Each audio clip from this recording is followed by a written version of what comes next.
एकरे सेती अगर ये विवाद या टकराव से बचना है तो हमन ला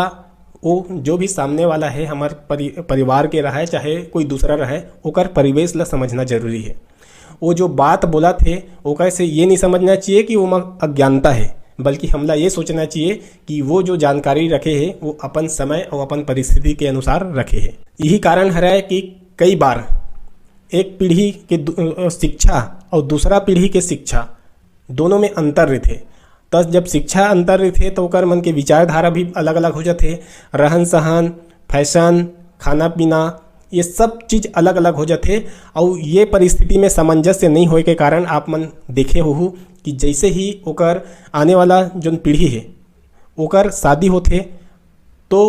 तत्काल आप मन देखे हो कुछ समय बाद वो मन अलग से रहना शुरू हो जाता। कारण यही है कि वो मन एक दूसरा से सामंजस्य नहीं कर सके और अपन